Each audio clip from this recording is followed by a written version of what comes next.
So this is Ahasan. It is my pleasure to be present here, part of the IWMI. Actually, you from you working with the IWMI, particular for the project. So today is actually the solar. So there are a lot of issues, particular for the renewable energy and the irrigation. So, but what is the behind for the history? So.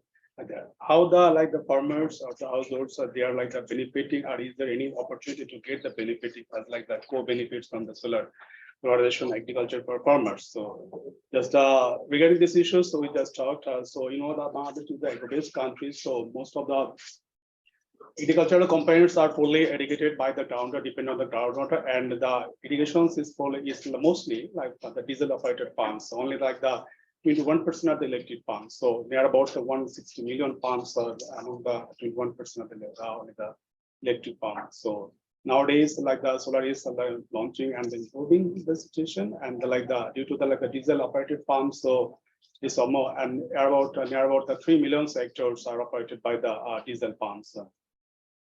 And due to the diesel pump, definitely there is the carbon emissions. So since last you can see in last 2019, so about the 87 million tons the carbon dioxide equivalent. So, and if you convert it in terms of the dollars, it's almost 2.6 million, 6 billion spent per year. That's why the diesel operator for the diesel pumps for the irrigation. So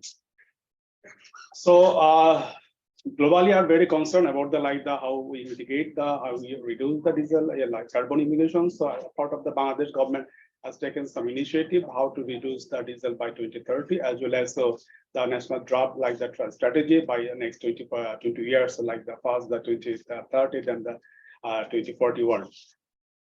So this project is under this project we are covering so many areas. So you can see the slides. So there are the different agencies and the government bodies are implementing or the installing the SIP. So there are the different models, the 3 models at least. So the fee for the service, individual ownership, and the group ownership. So among of this, the each call is the particle of the IWMI, and they have already installed so many SIP, and they have a target to reach at least the 10,000 by 2030. So you can see the another department, the Bangladesh Rural Electrification Board, Bangladesh Multi-Purpose Development Authority, Bangladesh Agricultural Development Corporation, and Rural Development Authority. So this next. So actually, this is a research question. Definitely, we are working for the groundwater component as the impact of the solar irrigation. But there are some beyond this the objectives. So there are some the climate change mitigations. Actually, what is the adaptation for benefits that is the getting from the SIP are getting the farm by the farmer.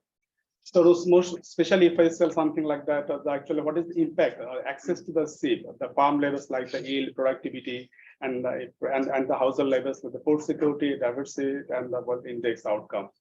So considering all the research questions, we should explain the different the framework and the different pathway. So please.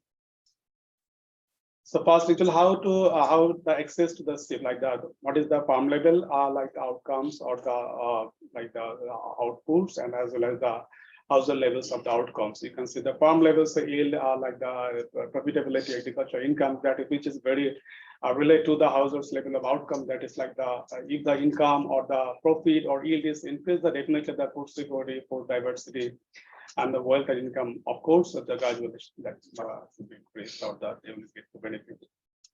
Please. So, if I show all the things in the pathway, so you can see the 2 things the farm levels outcomes and the household level outcomes, which is linked with the irrigation and practice, then the inputs and the cost. So irrigation, so definitely, these morning sessions you will get some feedback from what is the impact of the irrigations by the SIP. So that it's true, and it is very linked with this the farm and the household levels outcomes. So all these things, so we are considering all these things. So we collect the data. Please next. So we collected the data during the August to September 2001. So we sampled 900 houses from the 30 villages under 3 different like the category, like the pipeline village. We first selected, then we selected the treated village. That means where the SIP is already operating, and then we selected the another like the 30 and another villages for like the adjacent of the operating or the common area of the sea. So 15 houses from these villages and total of 900, and we constructed and we collected all the data considering the, you can see the like the sections from the like the demographic flow, farm size, cropping patterns, that the yield, productivity, cost, and what is they are getting the benefit. So thank you to all, and I think this is to Marie. We come to the next section. Okay, thank you, Ahasan. So yeah, well, like I'm going to details into that. So what we're interested in is understanding the impact on this of the SIP on those agricultural outcomes and on the household outcomes. And once we do that, we want to understand where is that effect coming from. Is it because of the change in the irrigation practices? Is it a change in the structure of the cost and between the inputs that they are using? Or is it related to the way they use their time for irrigation and for other purposes? So that's the big picture. So we are doing that with the propensities for matching. I'm not going into details into the method here. We can discuss that further if you're interested in it. I'm going into the result, and first of all, the effect on this of SIP on these household level outcomes. So here we're interested on the food consumption, the dietary diversity, food insecurity, and possibly the wealth index. And actually what we see is a significant effect of the access to the SIP for reducing the food insecurity. It's not necessarily big. I must say that it's not super robust, but still there is kind of an effect. But then there is no effect on the other food indicators. Next one. Then we look at the effect of the SIP on the farm level outcomes. So here what we are interested in is primarily the yield. And the yield, this is both for the Aman crop. So Aman is the paddy grown during the monsoon season, and Boro.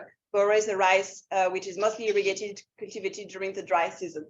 And we are interested into the yield, into the value of the output, and into the revenue per area. And we don't see anything significant for Aman, so for the monsoon crop, but as expected, I would say, we see things more interesting and more significant, at least for the Boro crop. So we see a significant and positive impact on the irrigation from the SIP on the yield of Boro. That's about 70% at the level of the mean. And similarly, a positive effect on the value of the output, which is generated by the SIP farmers, and on the value added at the plot level. So we have this positive result on the yield. If we come back to what we were discussing in this first session this morning, it's quite impressive, because it says that by switching the energy, not only you don't lose anything in terms of your farmer income, but actually you're winning. So that's why we wanted to understand why is that coming from. So if we move to the next one, we are exploring the first pathway around the change in the irrigation practices. That's kind of what we were expecting to be the strongest reason for this positive effect on the yield. For Aman, I'm not showing the table, but we actually have a negative impact of access to SIP on the total number of irrigation. That was quite expected, but one reason for that is probably that many of the SIP that we have in the sample actually not operating during the Kharif one season. This is what we saw in our baseline in 21. We may see a different picture when we do the survey this year, especially because of the drought. So let's see what we'll get from there. More interesting is what's happened for Boro, and we see a negative impact of the access to SIP on the number of own irrigation. So before farmers were pump owners, they're irrigating on their own. So those have been translated now into purchase irrigation, where we see a positive effect. So it makes sense, and this is what we were expecting. The average duration of irrigation is lower. Again, that was expected simply because the size of the pump is completely different. The flow rate is completely different. So it just took shorter duration to have the required quantity of water delivered. Then obviously what we want to understand is what does that mean in terms of quantity of water which is applied? You may know that getting this information from survey data is quite difficult. So what we try to do is to proxy the quantity of water applied with the depth of water on the field after the irrigation. This is the question that we ask to the farmers. And what we are saying is that there is slightly more water applied, higher depth into the plot, but it's not the case for the entire duration of the season. That's the case only for specific growing stages, which are probably very important for their effect on the yield. So that's happening especially before transplanting and in the vegetative stage too. So this is what we are finding so far. So what we are saying is that overall, we cannot say that there is more water which is applied on the plots irrigated by seed, but what we know is that water is applied at kind of different timing, and especially on these two stages where it's probably key for the farmers to have some impact on the yield. This is what we are finding so far. So next slide. So next slide, we are looking at the reallocation of the inputs and the cost. So here, no big surprise. We see that the cost of irrigation is lower for the SIP users than for the diesel pump user, or the diesel pump, the buyers from the diesel pump. So that is expecting, and that's making sense. But then what we are interested in is that since they are kind of saving on their irrigation costs, do they make different decisions on how they use other inputs on the plots? What we see is that they are applying more seeds per area in terms of the quantity of seeds, but we don't see any difference in the cost that they're putting for seed, in the cost that they're putting for fertilizer. That's what we find so far. So even if there are some saved costs around irrigation, it seems that there is not necessarily a reinvestment towards other inputs on the seed plots. Next one, please. And the last pathway that we are looking at is the change in the time allocation. What we find, which we also knew from qualitative interviews with the farmers, is that the SIP user, they spend less time on irrigation, about 56% less time in irrigation. So what we were expecting is that if they spend less time on irrigation, does that mean that they can spend more time on other income generating activities on farm or off farms? And in that case, that will generate additional income for their household. This is what we were interested in. That's not the case. That's not happening, or at least we don't see that effect. So one reason why we might not see this effect is that actually, even if they're saving time on irrigation, they are saving time on irrigation for some days of the year. For those days where you really need to irrigate during the barber season. And it's maybe just not enough to invest time in another activity, which will probably run all the year long. So that can be one reason. The other reason is simply, maybe it will take longer to see that change, because that's kind of behavioral change for the household. And we were maybe not able to see that with our samples. So that's two assumptions to explain why we are not seeing this effect on the other activities. But lastly, the effect on the irrigation time is there. Okay, so I think I'm moving to the conclusion. So what we are saying is that the access to solar irrigation has positive impact on the yields, the value of output, and the added value for the dry season irrigated burrow. Then we look at why, and what we see is that the stronger pathway is the change in these irrigation practices. And as I was saying, you change in the irrigation practices, especially through the change in the timing of when the irrigation comes to the plot.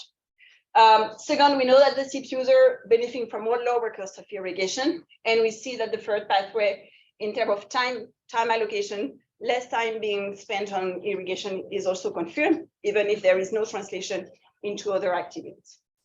So what do we do with those findings?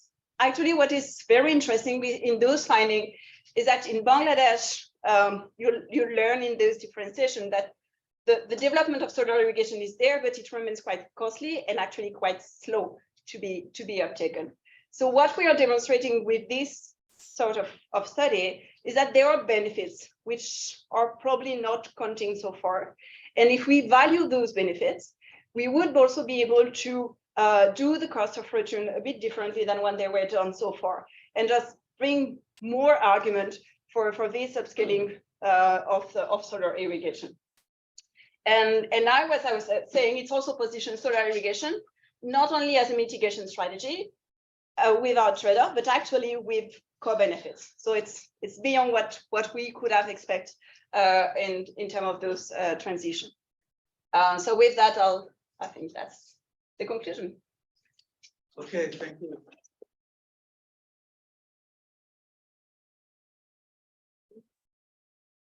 Thank you for keeping on time. The next presenter from Nepal.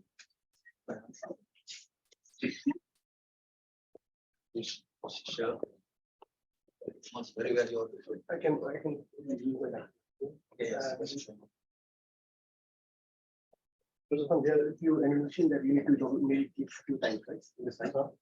There are few animation you need to teach a few times. So I must let This gets no question.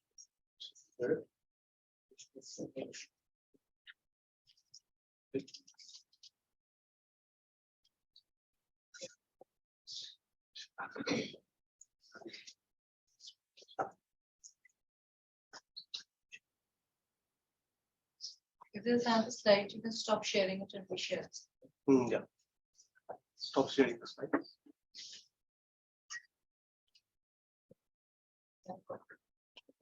Oh, that's a share. I have shared.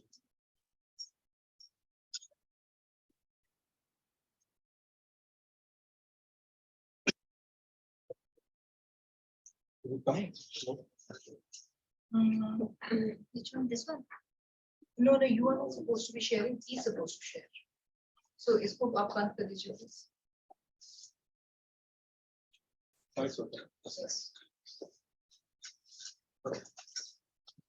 Okay, I can start now.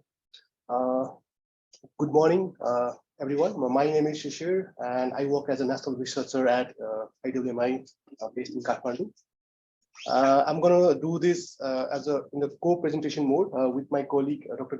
Deepak Varshney, and we're going to present basically the findings from the quantitative survey that we did in 2021-22. Next slide. So, okay. So before moving ahead, I just want to paint a picture about the background scenario in Nepal to just contextualize the findings that we have in place. So in Nepal, 1/3 of the arable land gets irrigation water from groundwater, and diesel-powered irrigation pumps are quite popular in Nepal to abstract this groundwater because they don't have very good surface canal irrigation facilities, especially in the parts of Nepal where there are the more agriculture. That's in the southern parts of plains of Nepal's Sarai region. AEPC, which is the Alternative Energy Promotion Center, a nodal organization from the government which promotes renewable energy and alternative energy in Nepal. They started this subsidy program for solar irrigation pumps. And since the inception of the program, where they provide 60% subsidy for the farmers and the remaining 40% are paid by the farmers. Right now, since 2016, right now the number has risen to 2,500. So right now there are 2,500 solar irrigation pumps installed in Nepal, and these are mainly smaller size pumps when you compare that to India or Bangladesh. Because that's mainly because in Nepal the land holding is small. They are mainly smallholder farmers that dominate the market. And these are 1 HP and 2 HP systems, and the water discharge is only around 1 lakh liters to 2 lakh liters per day. So I just go back just one. Yeah. So NEA is when you talk about electricity in Nepal, NEA is the other major player. NEA is Nepal Electricity Authority, which is the state-owned utility service provider that is responsible for generation, transmission, distribution of electricity, and they are mainly focused on hydro. And right now there's installed capacity of 2190 megawatts, and 735 megawatts was added just in last year. Next slide, please. Yeah. So this this slide shows what are the quantitative and qualitative surveys that we conducted. So in 2020, we received the secondary data from AEPC, which was analyzed. We did a rapid assessment of the data, and we also have published a journal article based on that. Then 2020 was dominated by COVID-related pandemic. So we planned only the household survey initially, but that didn't take place. We can go to the field. So that's why we designed a phone survey where we interviewed 876 farmers. And just later that year, we also we were able to go in the field, and we conducted like household survey where we interviewed 656 households.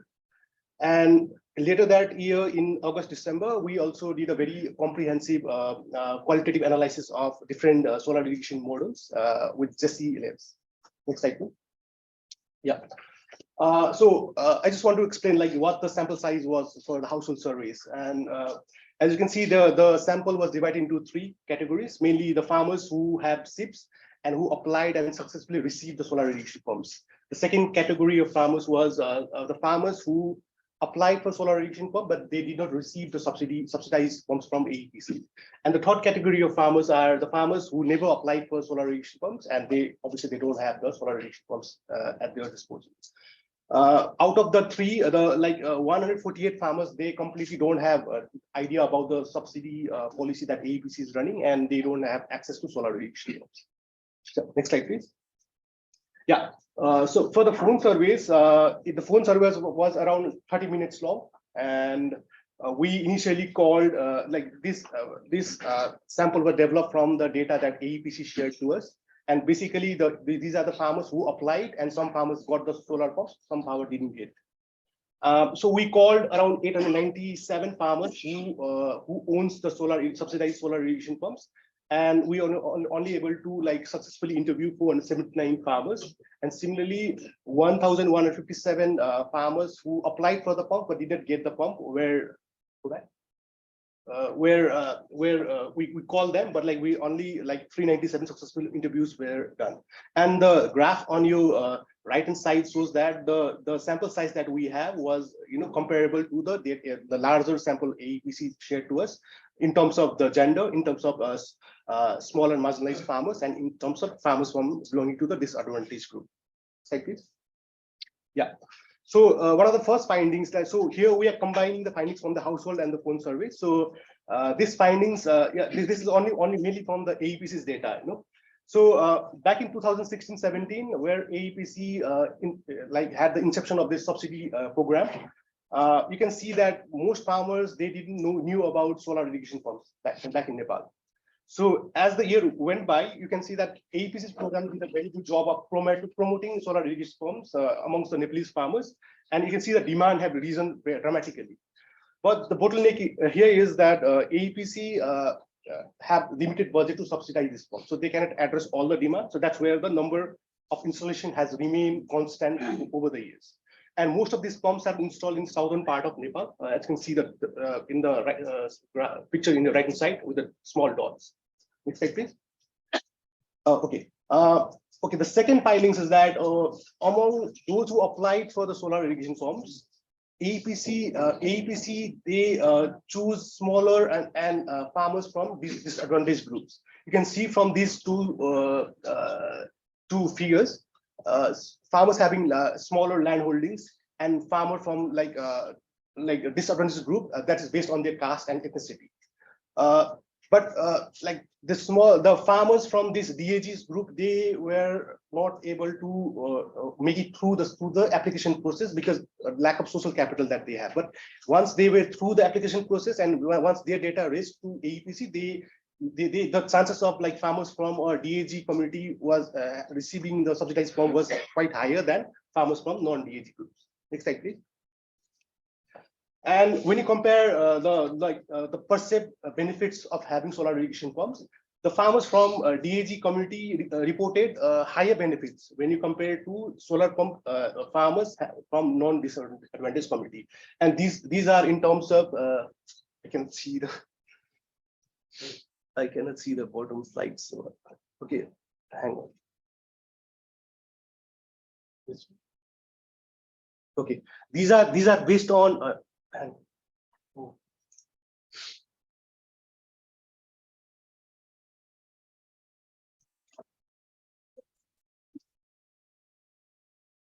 Okay, just leave it. Okay, we move to the next slide, please.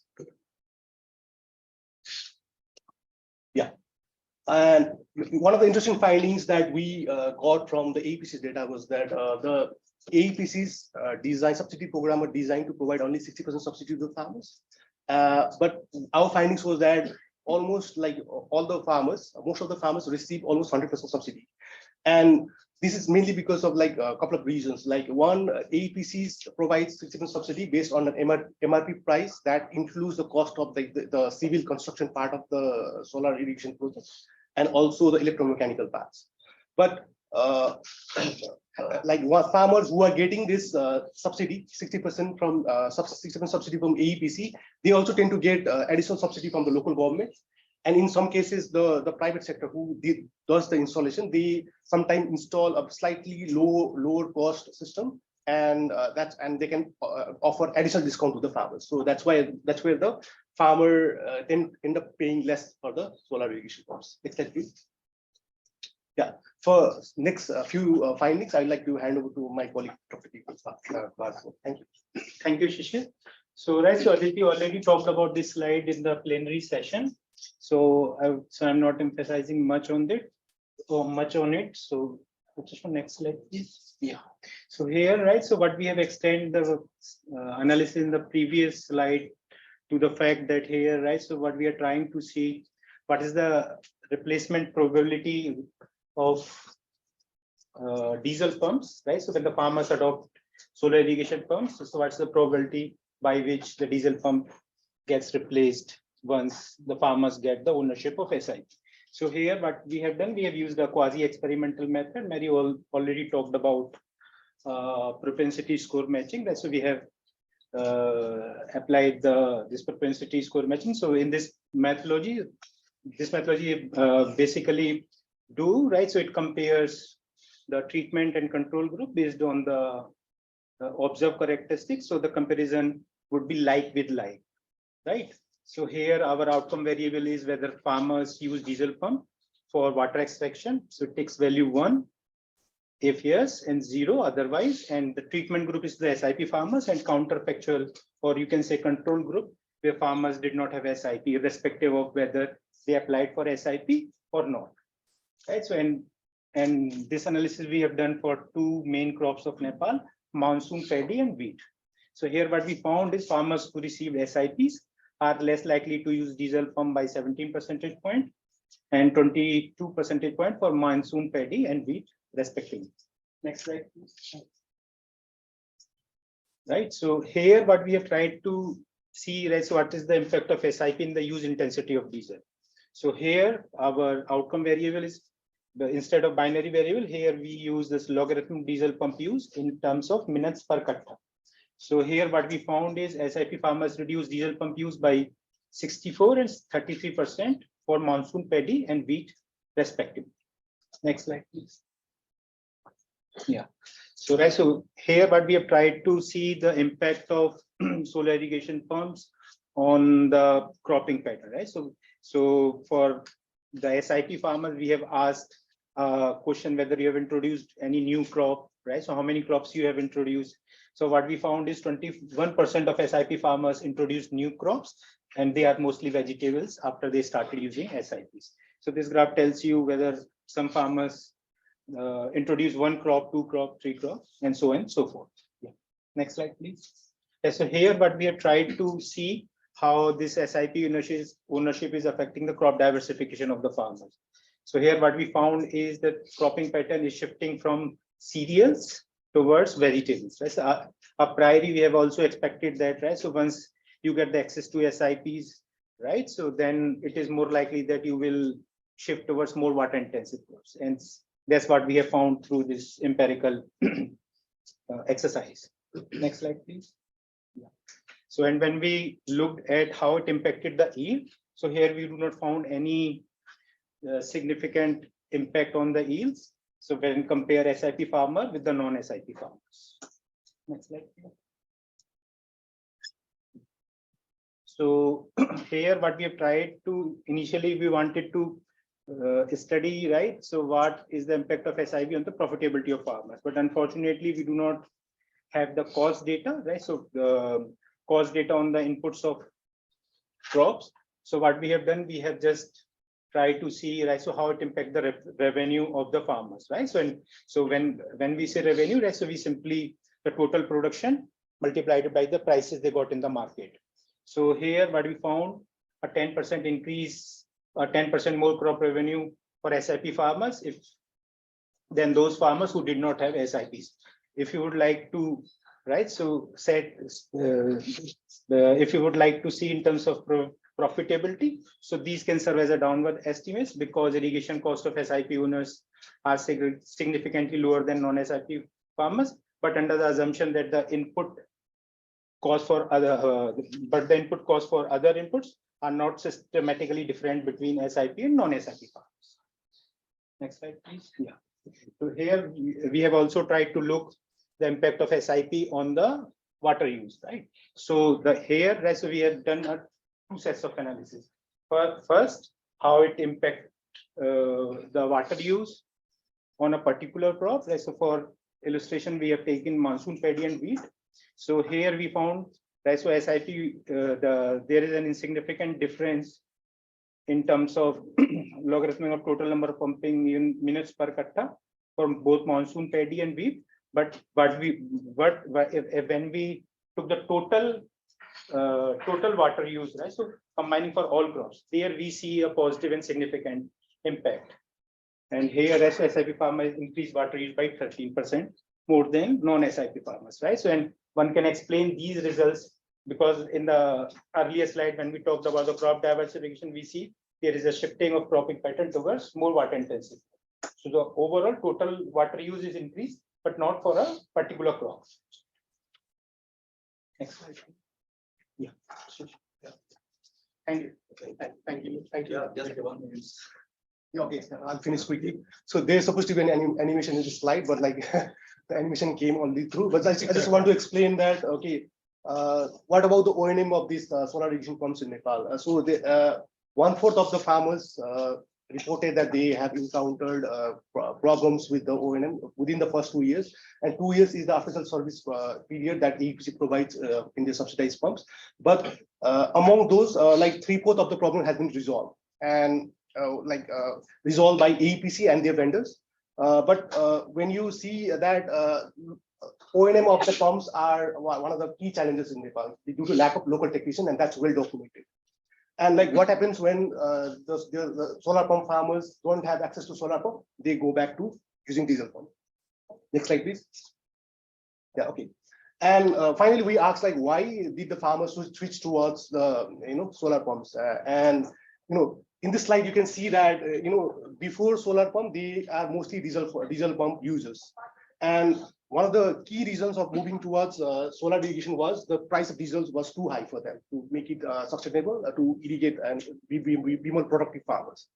And other key issues is the electricity supply, because these farms are at the tail end of the grid network, and they usually don't have very reliable grid, and most of these farms have no access to grid.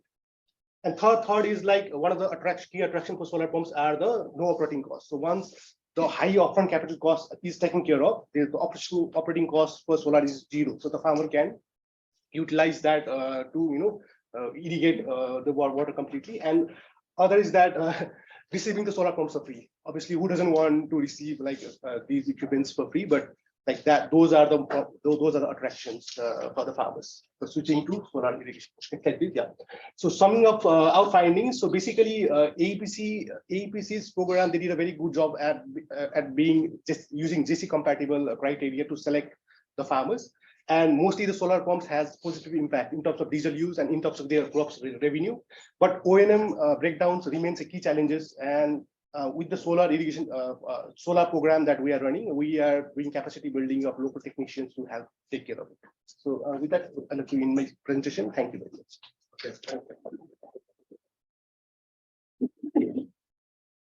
Thank you. Let's move to the second.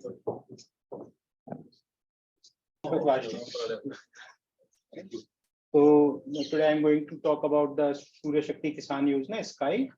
right? So this is the scheme implemented in Gujarat in 2018, right? So, and the idea is to provide farmers with a clean daytime energy and provide an opportunity to augment their farm income by selling the excess electricity to the grid.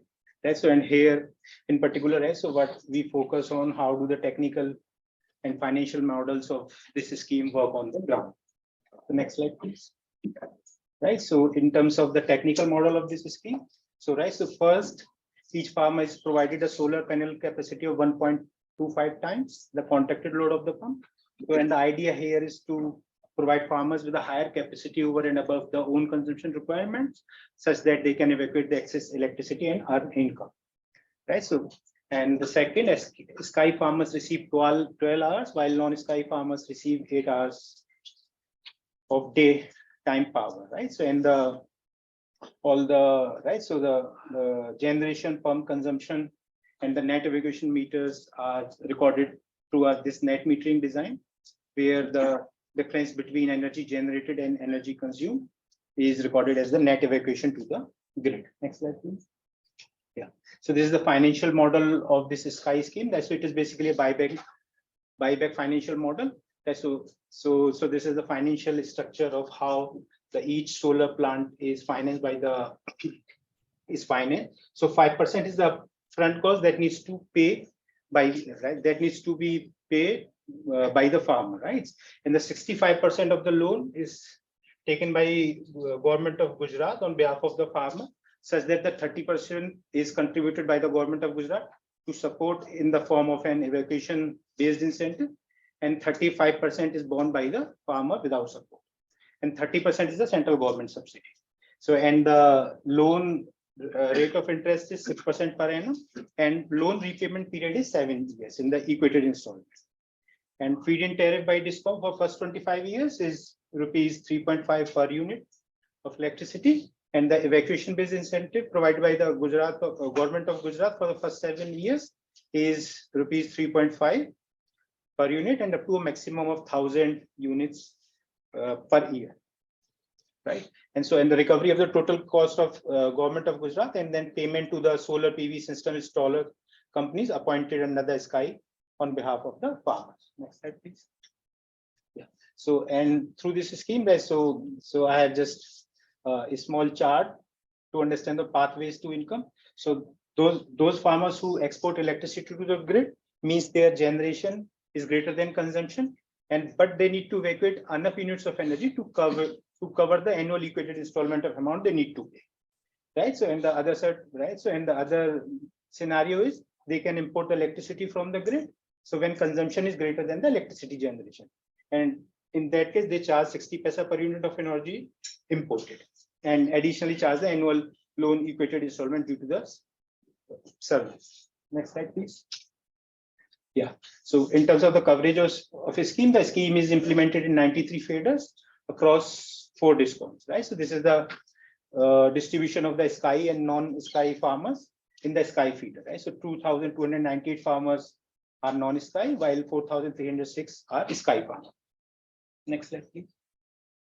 So the data, right? So we have conducted a survey of 1,517 farmers, where 1,283 sky farmers and 280 non-sky farmers in 43 sky feeders, where we have just collected information on the, right, so reasons why they have not enrolled into the scheme, right? So, and their basic household and demographic characteristics, and whether they sell water before coming into the scheme, and what happens after the scheme. So those sets of questions we have asked in this survey, and we have also used real-time data. So that is coming from the Gujarat Urja Vikas Nigam Limited through this portal, Solar Energy Data Management System, SCDM portal, on 4,306 sky farmers and 2,298 non-sky farmers. The unique thing about this data sets, it's provide a real-time, right? So real-time measurement of the energy generation, consumption, and the net evacuation, right? So that is this net metering design is connected through the portal. So all the data is coming in real time. So we have also used this energy accounting data provided by GVNL of 4,306 sky farmers. So, right, so the idea of this data, so this GVNL person, right, so rectify this data if there is some issues in the if there's some issues in the reading. So after rectification, that data comes to the GOVN and they billing and they use that data for the billing purposes. Next slide, please. So in this backdrop, there are 4 objectives of this presentation. First, identifying factors that determine the enrollment into SKY. Second, we examine the performance of energy generation, earnings, and evacuation status. Third, how does the technical and financial model work on the ground? And we have also provided some back to envelope cost-effective calculations of SKY. Next slide, please.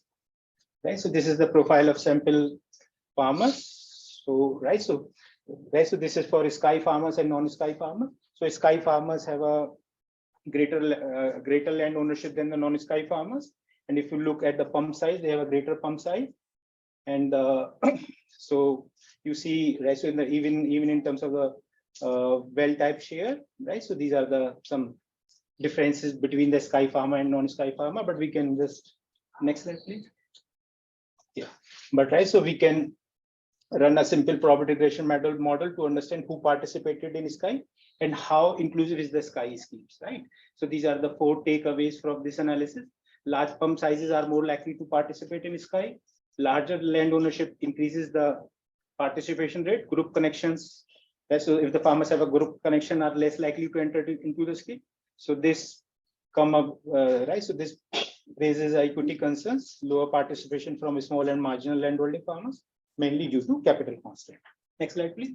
And then we have asked reason for non-enrollment in SKY from the non-SKY farmers, right? So and these are the response. 28 farmers responded. They have a risk aversion. First, they would like to see how the social solar plant operates into the other farmers, and then we will take this.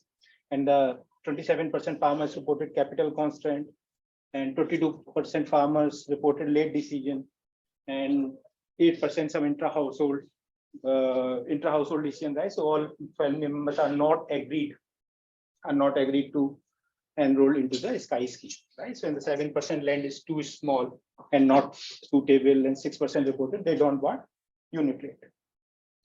Next slide, please. Right. So this is the right. So this slide provides you spatial and temporal variations in the performance parameters.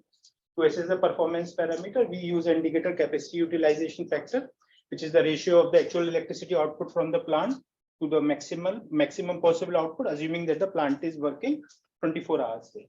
If you look at the right-hand side table, you see there is a huge variation across discoms, right? So where UGVCL performs the best, followed by PGVCL, MGVCL, and DGVCL, right?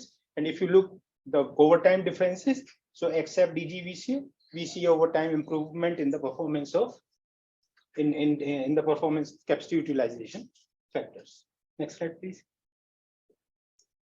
Right. So and this slide provides the electricity generation and consumption. As you can see, right. So there's a consistent with the previous slide, there is a huge variation across the discoms. DGVCL is the poor performing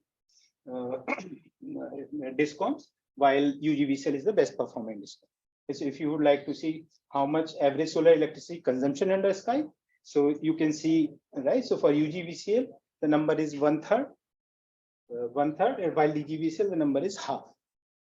Next, please.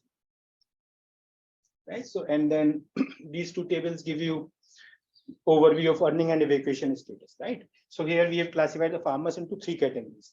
First, the net exporter earner, net exporter who earned income, and second, net exporter who did not earn income. It means that they are evacuating the energy to the grid, but not earning a positive income. And the third category is importer, right? So those who are taking electricity from the grid. So these are the percentage of farmers. So for all discoms in 2019-20, the farmers who are earning income are 48%. But when you look for 2020-21, this number gone up to 58%. So there is clear a huge improvement in the percentage of farmers who are earning through this scheme. If you would like to compare in terms of earning, so here from 45,000 to 60,000 between 2019-20 and 2020. Just clarification question. then how are they not earning? Because they goes into repayment the loans, non-earners? Yeah, right. So, Okay. yeah. So that's. Right, so this is the mean consumption to generation ratio, right? So in this analysis, we have classified. Yes, if there is any clarification question, please comment. Right? We will have 30 minutes at the end. Okay. Okay. So right. So so mean consumption to generation ratio. This analysis we have done for the 3 different sets of farmer. First for net exporter earner, second for net exporter non-earner, and third for importer. If you look for the net exporter earner, they are their mean consumption to generation ratio is between 0.7 to 0.21, right? So they are so suggesting so they are consuming only 20% of what they have generated, right? So if you look for net exporter non-earner, so it is somewhere between 50%. So they are consuming 50% of energy what they have generated. And importer, right? So they are right. So they are importing from the grid. Next slide, please. So to assess how do this technical and financial models of Sky work on the ground, as the left-hand side graph tells you percentage of Sky beneficiaries who evacuated the energy to the grid, right? So although there is a variation across discoms, but if you look at the overall number, 90% of the farmers in 2020-21 evacuated the energy to the grid, right? So and the lowest number comes from DGVCL, while highest number comes from the UGVCL discount. And right, so this we have already discussed percentage of Sky beneficiaries who earned income from 48% to 58% between 1920 and 2020. Next slide, please. Right. So right, so here what we have done, right? So we have tried, right? So as you know, in the right, so my earlier slide tells you, right? So how government of Gujarat is providing evacuation-based incentives in lieu of 30% one-time payment at the time of installation. So what we have tried to assess that, right? So if in a counterfactual situation, if these Sky farmers got a 30% government of Gujarat subsidy at the time of installation, what would be their outcome, right? So if you look, so the actual subsidy received by farmers in the form of EBI is significantly lower than the intended subsidy at the 30%. And here you can see a huge variation across the discounts, right? So it gives you a message and implication is that, so there might be a distributive effect the way you choose to provide the subsidy to the farmer, either through a evacuation-based incentive or a one-time. Right, so only 41% of farmers earn EBI greater than the intended subsidy. Right, so and there's a huge variation across discoms. In DGVSL, only 7% farmers earn EBI greater than the intended subsidy. Right, so and there we have tried. So as you see in the earlier in the slide, we have the right. So we have when we are discussing the financial model. Right, so the loan repayment period is for 7 years.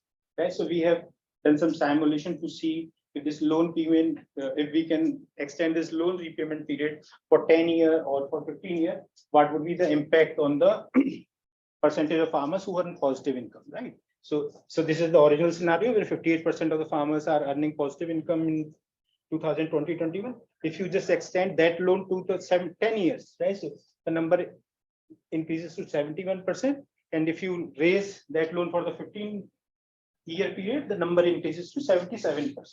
Right, so that raises question on the financial model whether we can to encourage farmers in the Sky scheme, because there is a lot of issue on the field. Those farmers who are getting a negative income and need to pay a large bills, so they are little bit right, so hesitant to be continue with this. Right, and here you see this is the average farmers earning after deduction under different assumptions. Right, so if in the 7-year loan period they are earning 17,555, so if the loan is extended to 10 years, so they reach to 46,000, and when the 15-year loan they can earn 68,000. And if you look the average income of the Gujarati farmer is near about 1 lakh, right? So if we can, reclassify the scheme or reclassify the loan period, then the farmer can earn 70% of their total crop production from this scheme and from this model. So and here what we have done, some back to envelope cost effective calculations, right? So here the idea is to understand, so in terms of the cost of recovery of government and farmers from the financial cost under SKY, right? So here what we have done, so these are some rough calculations. So this is the central government subsidy. This is the government of Gujarat subsidy for in the form of EBA in 2019 and 20, total financial cost, consumption units. And then we have calculated using the power subsidy at the rate of 6 per unit and at the rate of 7.5 per unit.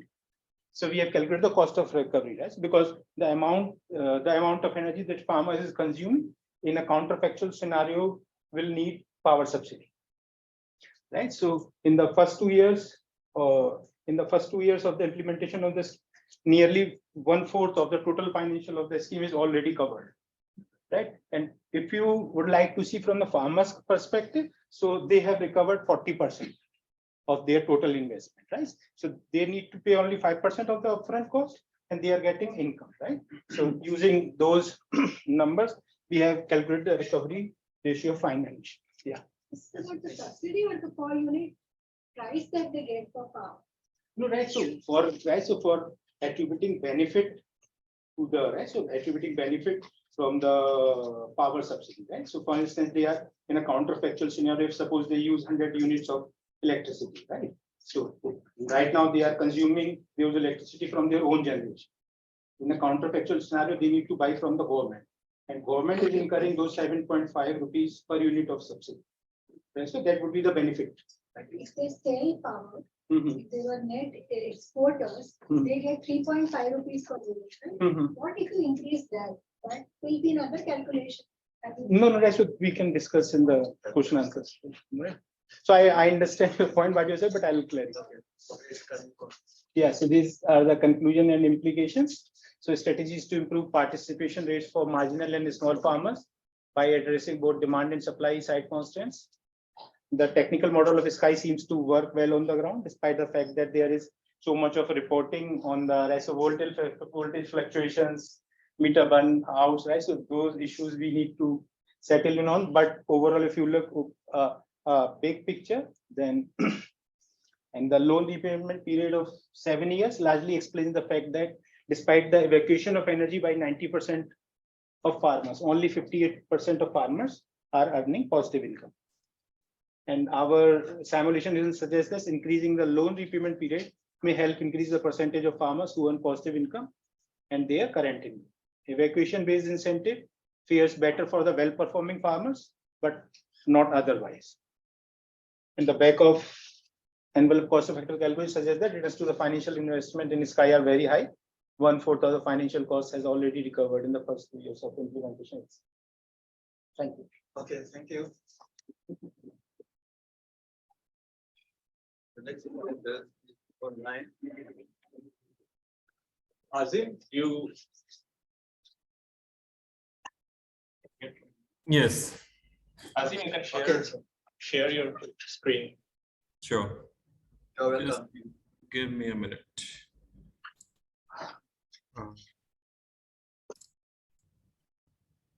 So it's saying host has disabled participant screen sharing. Can you give me the sharing rights?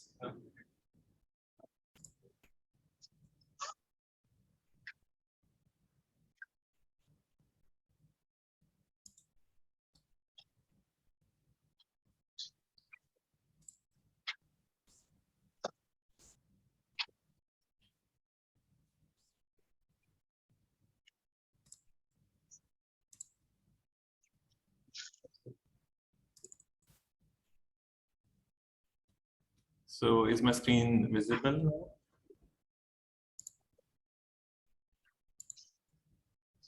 Yes, it is visible. And the presentation is showing up, right? Okay, perfect. Thank you. Good afternoon, ladies and gentlemen. I would have been very happy if I would have been presenting here personally, but due to certain sort of circumstances, I could not travel here.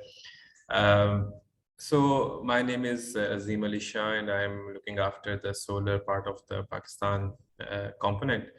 There have been some interesting work that we have carried out so far, and I'll be presenting today about some of the early results of our instrumentation work that we've been doing in Pakistan. So the title suggests perception versus reality in situ instrumentation analysis for the solar and non-solar farmers. Just to give you a little background,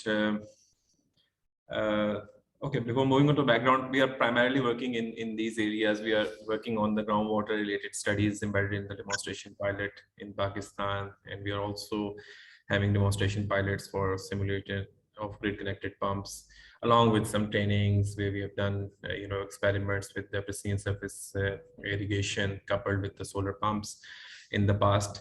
But the focus of today's presentation is we conducted very detailed behavioral studies. In 2020 we started, and 21 we carried out with this, and we finalized these studies in 2022. It was primarily to gauge whether the farmers who are using solar irrigation pumps and the farmers who are using the non-solar pumps, and these mainly constitute of the farmers having diesel pumps. We looked at their sort of cropping patterns, their pumping behaviors. We also looked at their behavioral differences when they are using solar irrigation pumps versus the non-solar irrigation pumps. And we also captured a lot of data based on their responses. We quantified that information in terms of their pump usage, in terms of their irrigation practices. So for instance, if you look at the slide, and the graphs on the right side shows the average of the HP hours of the pumping during the Rabi season. Rabi is the season which is typically the winter season, October to March, April, and then the Kharif season is the summer season. So based on the data that we gathered from around 600 farmers, and half of those were solar irrigation pump owners, and half of them were the non-solar farmers. We quantified, the number of HP hours that they've been using to irrigate their fields across 2 different seasons. And here, if you see, primarily the diesel pump owners are pumping more water, and that primarily depends because the pump sizes are high, and they are pumping as per their requirements during the both season. SIP farmers are pumping less based on what we captured during those surveys.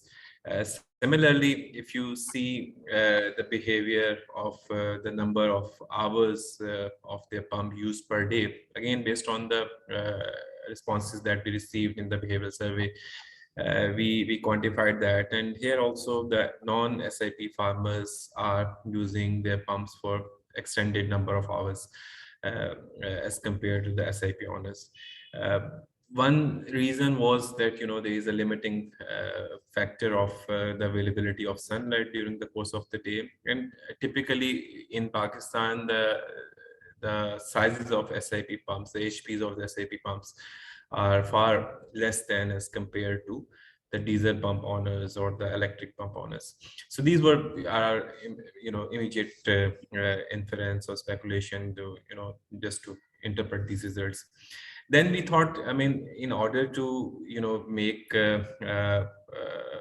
more comprehensive assessment and give advice to the policymakers, we got to also ground truth this information. For that purpose, we planned for instrumenting some sites, and this survey was carried out in 3 different districts of Punjab, and the districts were chosen based on the sort of topography, variation. So one was towards the north side, one was towards the center of the Punjab, one was towards the south of the Punjab. So for the instrumentation work, we also decided that we'll select a sample of tube well owners in all of these 3 districts, and we instrumented around 12 different sites, 4 in each district. So 2 for solar, 2 for non-solar.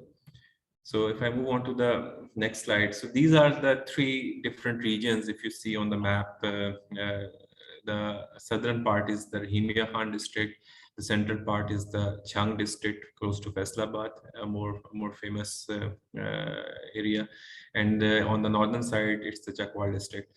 So in total, we have instrumented 12 sites, so 4 sites in each district. 2 of these sites are the diesel pump owners or the non-solar farmers, and 2 of these sites are the solar farmers.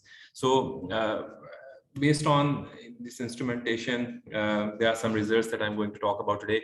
A very quick look at the kind of instrumentation that we have done. This include ultrasonic water flow meters, clamp-on type sensors. We are transmitting data automatically from all of these sites at an interval of hour during the course of the day, and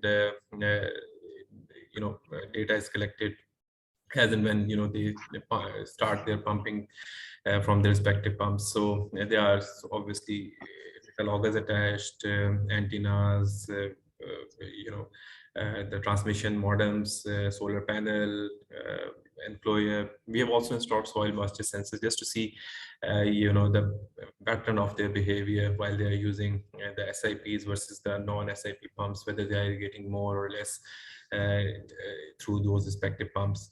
And along with that, we have also instrumented their pumping stations with ambient temperature, humidity sensors, battery module temperature sensors, and pyranometers. This is just to gauge how much of the energy that's being generated during the course of the day, and this is for only SIP pumps, and how much of that energy is being consumed for the pumping, and how much of that energy is available access to their needs, which they can sell back to the grid. So that's another part of our work, where we have conducted some choice experiments with, again, 200 plus farmers to gauge whether what kind of feed-in tariff would be something that is attractive for the farmers to sell their excess electricity to the grid. I am not talking about that bit of work today, but it's very interesting that how farmer behavior change when they see an opportunity to earn more money or install more capacity when they are provided with different sort of tariff structures. So moving on, this is some pictures of the instrumentation work that we have carried out. So in the employer, you see data loggers, flow meter, battery, and some sort of charge controller type kit. So now moving on to the results. The 3 different sites have very different results as far as the time period that I'm showing. The instrumentation was up and running somewhere in August, and then it was towards the end of the Kharif season. Then from October, November, the Rabi season started. So we have primarily included the data for the Rabi season in majority of the analysis. So for the Chakwal site, for instance, one site where we have a non-SIP diesel pump. So it was a 25 HP pump installed, the pipe diameter is 3 inch. So during the Kharif season, they were sowing vegetables, capsicum, that ended in September 2022. Then for the Rabi season, again, they have planted some vegetables, and we keep on monitoring, what is being planted, the field where we have installed the soil moisture sensors, what kind of vegetables or crops are planted there.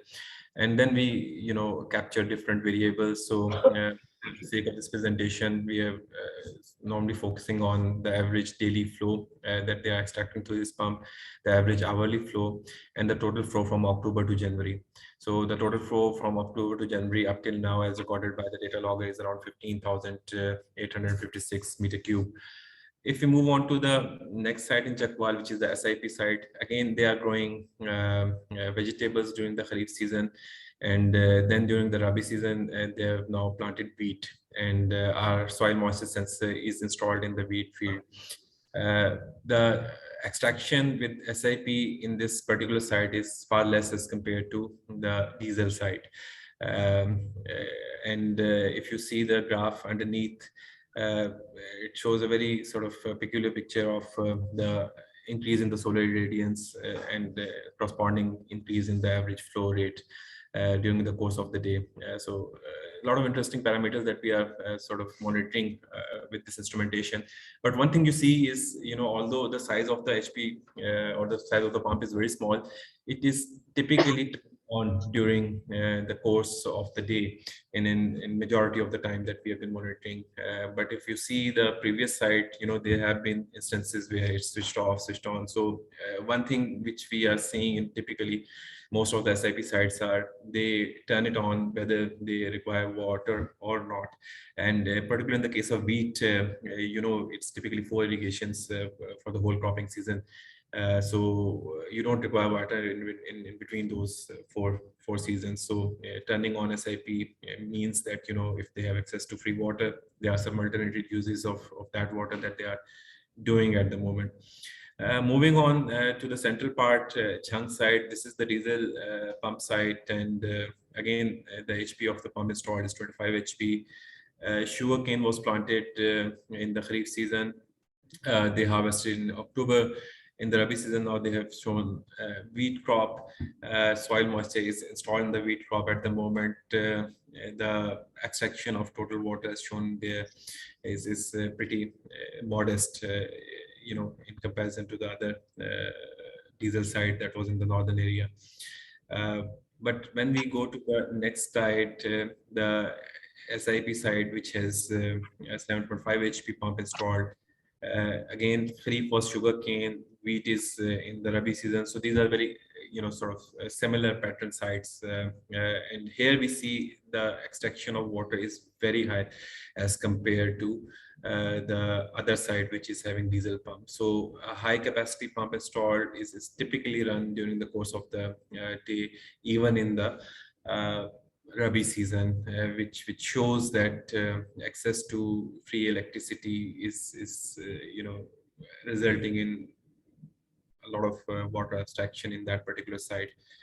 Then if we move to the Rahimia farm, which is the southern side, again, typical behavior when they require water, they are turning on the pump, and they are not pumping when they do not require water, particularly for this wheat crop in the Rabi season. Similarly, the abstraction volumes are pretty low here. But when we see the same sort of side for the SIP pump, there is some missing data because their pump was not working during that time period due to some mechanical failure. But the abstraction of water is pretty high again here as compared to the diesel side. So what we realize is, the areas where you don't have less of the rainfall or precipitation, and you have access to solar pumps, what they tell you, during the interviews and what actually the data shows from the ground instrumentation, in those sites, typically they are pumping more groundwater. Typically, the farmers who have installed high capacity solar irrigation pumps. If you monitor the soil moisture data, I've only presented 2 sites here. So for the Chakwa sites, it's a very sort of mixed sort of behavior. Again, that was a site where we do not have more SIP pumping data as compared to the diesel pumps. So sometimes, the SIPs are extracting or sort of irrigating more water, and sometimes the non-SIP is irrigating more water. So we can't have any conclusive result from there. But on the Rahimia Khan site, on average, if you see the soil moisture of the field is 45% as compared to the non-SIP side, which is 32%. So on average, they are irrigating more water. So if they have access to this free electricity, they are over irrigating as compared to the same, crop for the same locality, which they are running on diesel. So in conclusion, I would like to sort of point out these are again the early results for the half of the Rabi season up till now. But we'll have a more conclusive picture once we completely monitor the data for the coming Kharif season of 2023. That's where we'll be having more powerful, interesting results. The idea was to have it run for at least 2 to 3 seasons to make more conclusive story. Then we have also seen that pumping and soil moisture data indicate SIP farmers growing sugarcane in canal flood areas of Punjab are pumping more. And it's not only for the sugarcane, even for the wheat, we have seen SIPs are pumping more water, and then the behavior is they are pumping water almost every day while they have switched off their diesel pumps. And then we'll have more robust comparison when the data for the whole season 2023 comes in. That is what I mentioned earlier. So this is one of the work that we are doing in Pakistan, where we are ground truthing a lot of data that we have captured through the perception-based surveys. I think, I mean, this kind of instrumentation does provide a lot of useful data to make, sort of informed decisions by the policymakers. This is from my side, and I'll stop here. If you have any questions, I'll be very glad to answer. Okay. Okay.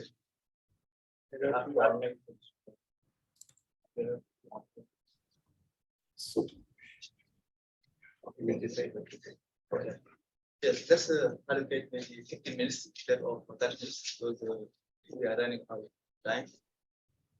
We have some questions online, but let's start. Just wanted to ask Deepak about what you mentioned the Sky program. I didn't understand a bit about the comparison of the 30% subsidy upfront and the other model. What's the difference exactly? All right, so the idea is to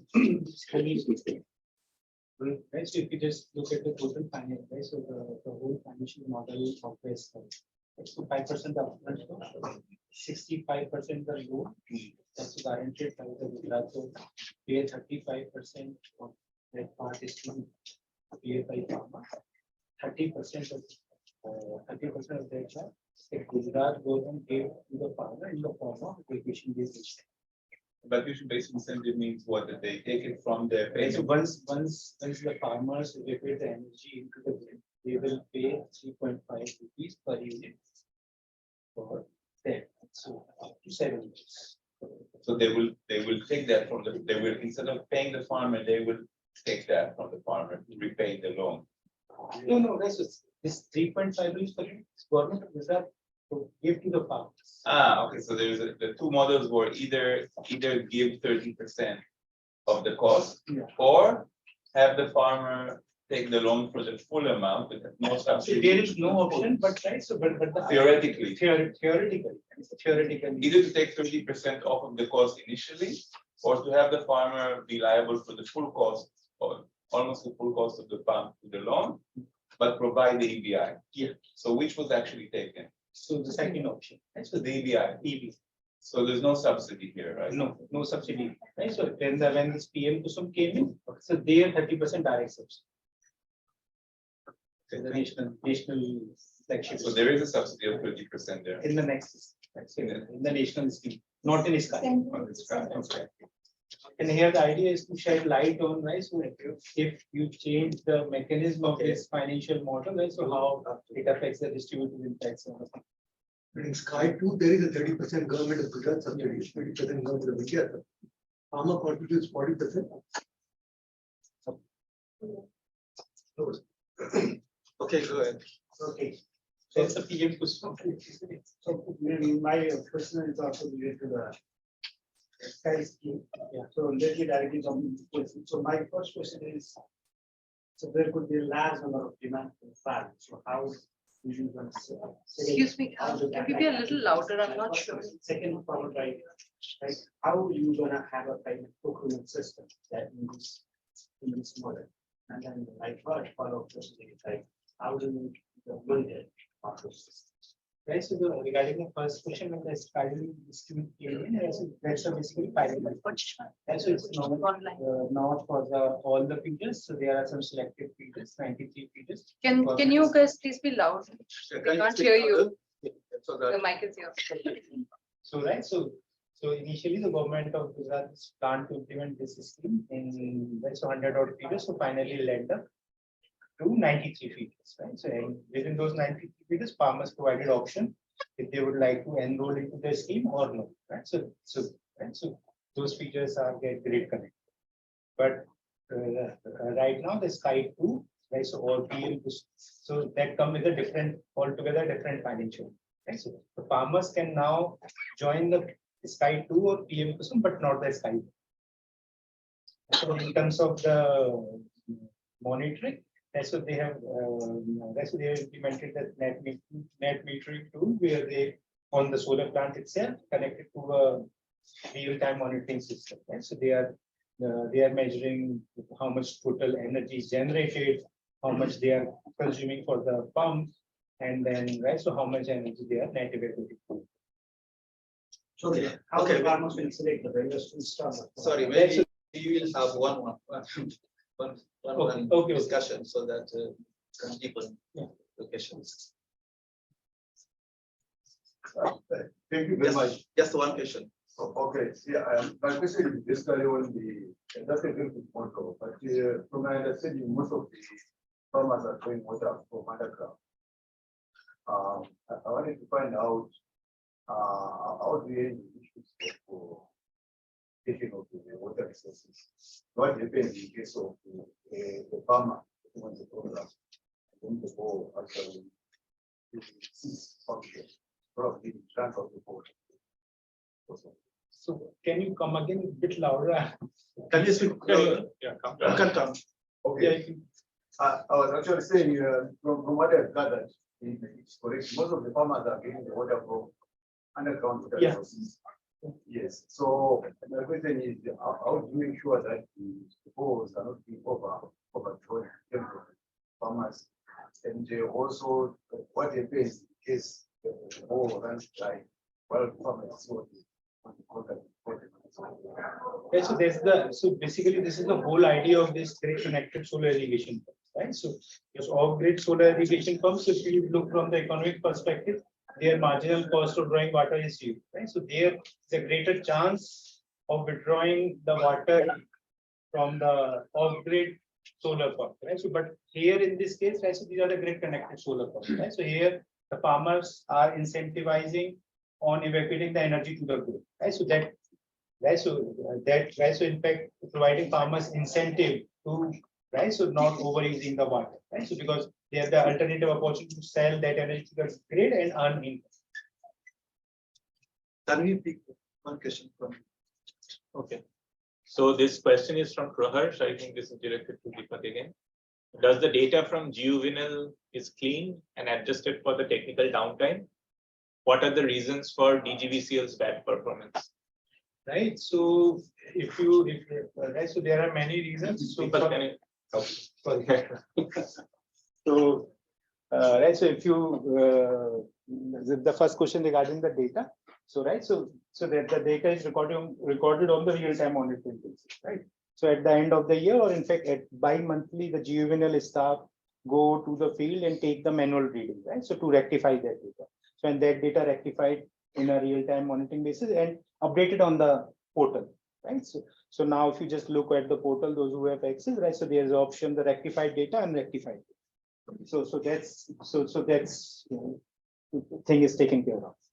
And DGVCL's bad performance. Right. So DGVCL bad performance, right? So there are many arguments, right? So if the utility governance matters, right? So utility governance is one of the reason, and right. So if you just look at the performance of the UGVCL, right? So for UGVCL, the agriculture is right. So the share of agriculture in their total right. So in the total composition is higher. So UGVCL is performing better. But I think right. So regarding this, the DGVL performance and how this other utilities perform, right? So I have a talk 100% dedicated to that topic. So I'll listen. Okay, thank you. Just go ahead. Couple of points for you. Yeah. Whatever the state government and the response say, a particular Sky scheme, it is not a net metering scheme. At best, it is a net billing scheme. Net metering is a banking system, and whereby whatever the connection point is, the connection is live for 24 hours, and the consumer is allowed to bank the energy that he or she is generating into the discount or withdrawal at a later period of time. So that is definitely. It is only energy accounting, so there is no money involved. So there is no separate tariff for the amount of energy that the solar energy that is electricity. So that what's the question?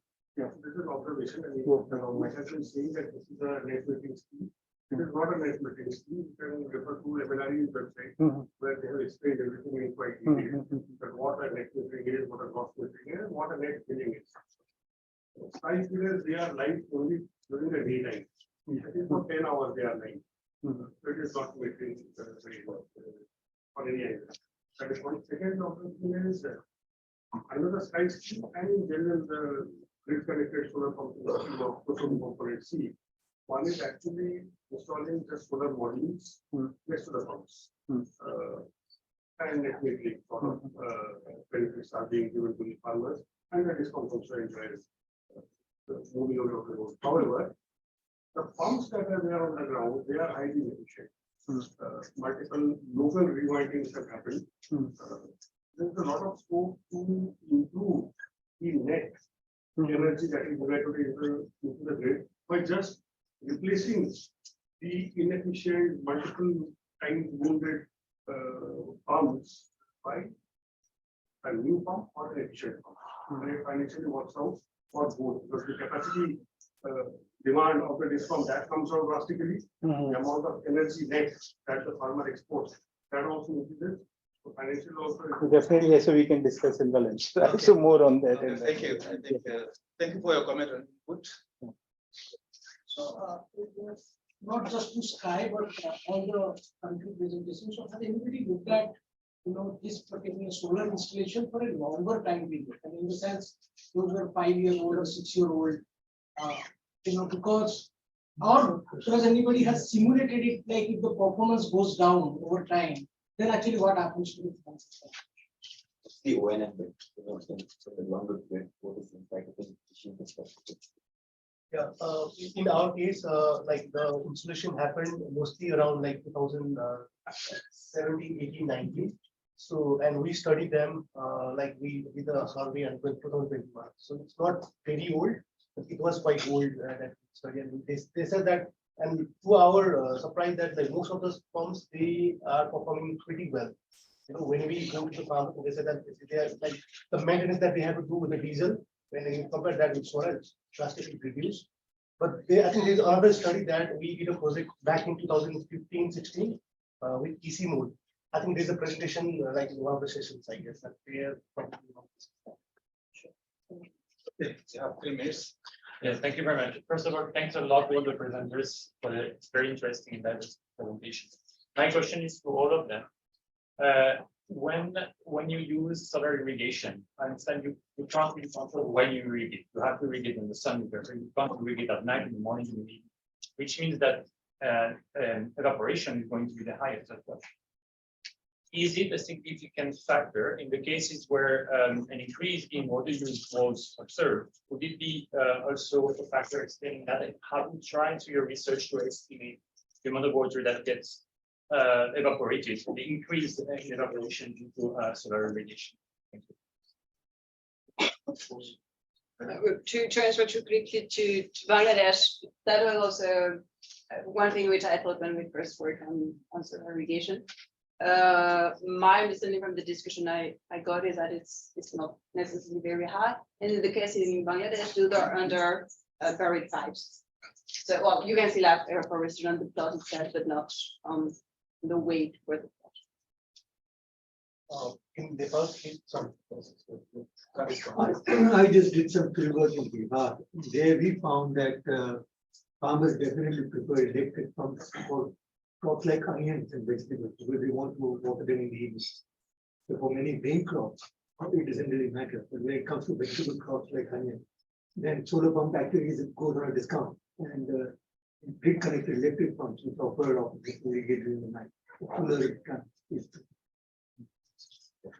Thank you. That's it. Questions to people. Yeah, we mentioned that the testing is pilot 1, and it's for limited number of figures, right?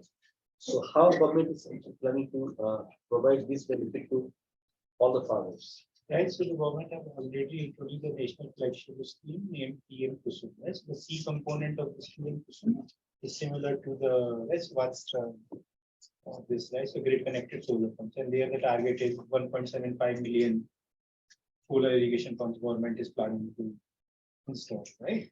But the issue is there is that they have adopted different financial model, right? So that's not exactly the same in the SKY scheme. Right? So one of the biggest advantage of the SKY scheme is there, right? So because you know in the context of India, more than 80% farmers are small and market, right? And there is a huge literature on the credit funds.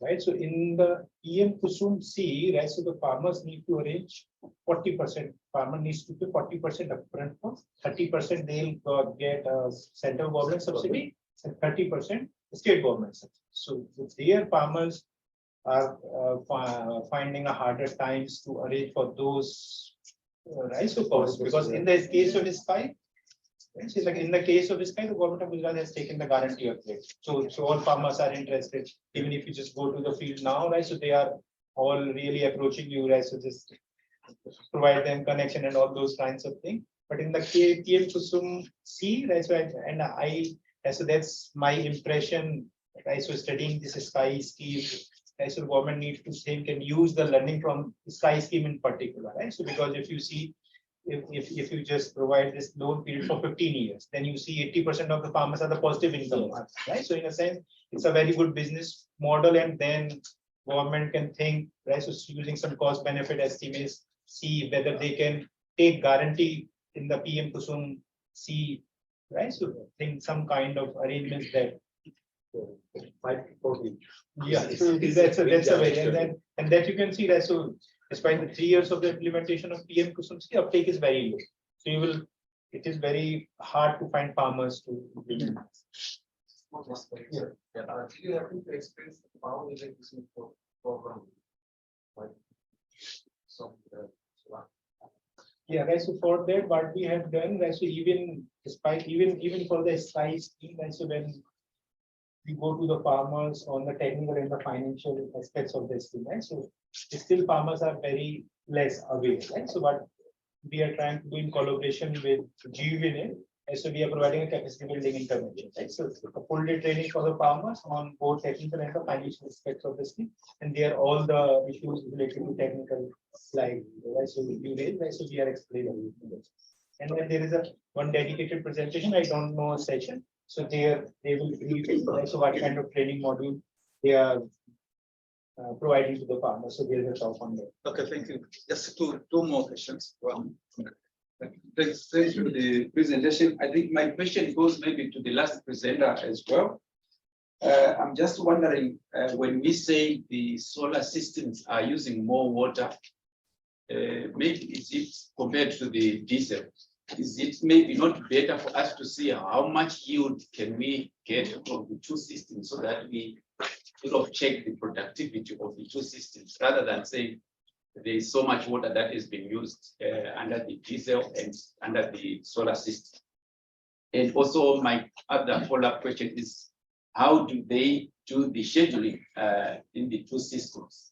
Maybe are they using more water than what the crops require, or are they using less water? We check those issues. Thanks. Azim, did you hear? Can you repeat it for me? I mean, I heard the question, but not very clearly.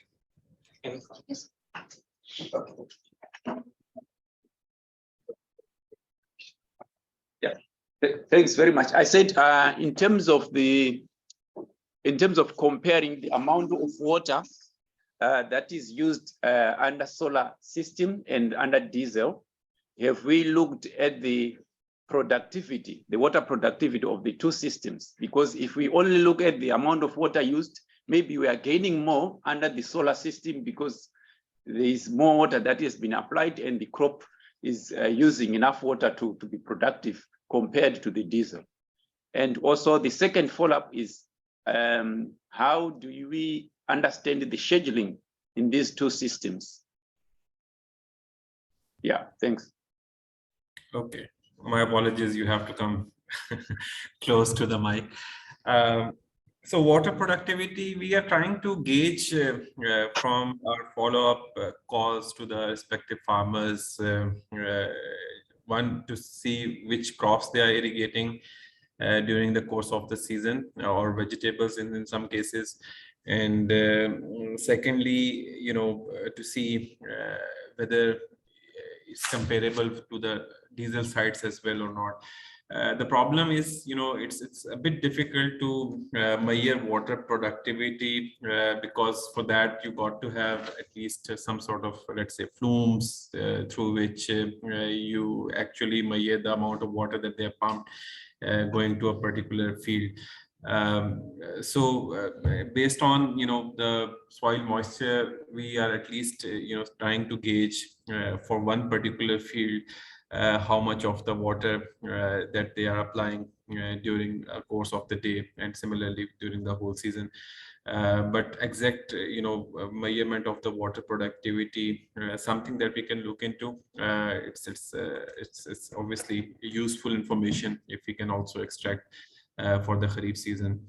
The water scheduling thing is, again, it is for typically crops like wheat. We know they have 4 irrigations per season, or at max sometime 5. We are trying to capture that again by sort of asking the farmers, for instance, those who have access to solar irrigation pumps, are they applying more than let's say 4 irrigations, which is typically what they do with the canal water or the other pumps. For the other crops, obviously, there is typically a schedule they follow, and we are trying to capture that information if they have access to around the clock, not around the clock, around the day, access to water availability to SIP pumps, whether that behavior of applying water is changing or not. So we are capturing that information, and I truly agree that if that behavior is changed, or the water schedule at which they are applying water to the crops changes, then it's again a useful information to see whether access to water has brought any of these changes or not. So valid points, and I can say that we are trying to capture that information, and I think for the Kharif season, once we have the complete data and we get a chance again to present that, we'll have more meaningful results to share. Okay, thank you.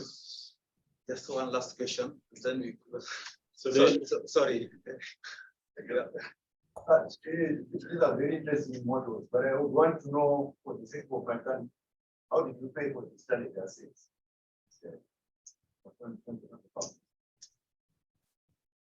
Your questions? My question is on this program, how did you pay for the standard assets on the part of the farmers?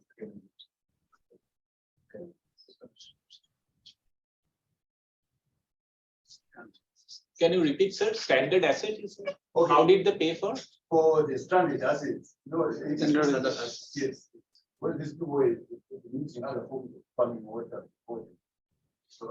Oh, the equipment before that? Yes. What happened to that? They just abandoned the Standard assets. Okay, right. So when I read compensating for that. Who wants to answer? If I understand it's putting correctly, like what happens to the older systems? The diagram one. Yeah, I think I have answer for that for Nepal, and also probably from Bangladesh as well. In Nepal, usually what happens is that AEPC provides subsidy for one farm on. If he has multiple plots, he can use solar at one plot, and for the other plots, he has to again go back to the diesel. So most of the farmers, they only rent out the diesel pumps. So these diesel farmers who own the diesel pumps, they probably go to other spaces where there are no solar irrigation pumps. And in case of Bangladesh, I had a chance to interact with 3 of them, and I asked them, because their solar replaced the diesel-based irrigation there as well, and I asked them that they said that they are keeping the diesel aside. They are just looking and seeing that if the solar breakdowns, then they might need it, but at this point of time, they are happy with the solar irrigation. Okay, thank you. There are many interesting questions. We are running out of time. Just to figure out the use of solar irrigation is very complex. They are moving the dynamic system as well. But you don't have to take solar irrigation as a single agricultural practice. It has to be combined with the whole system so that we can analyze the cost benefits of the whole system, not just focusing on solar irrigation. The other thing is that what is raised from this audience is that all the studies are very interesting, but they have also to be analyzed towards informing policies with the most important. Whatever the good experience you can have, they are not embedded in policies. I think it can work. The last thing is that depending on the context, Asia and Africa, if you see the question from our colleagues, sometimes the issues are very different. I think we have another session where we will discuss maybe how we can analyze situation, Asia, South Asia, Africa, and how we can build maybe partnerships so that we can maybe learn from each other.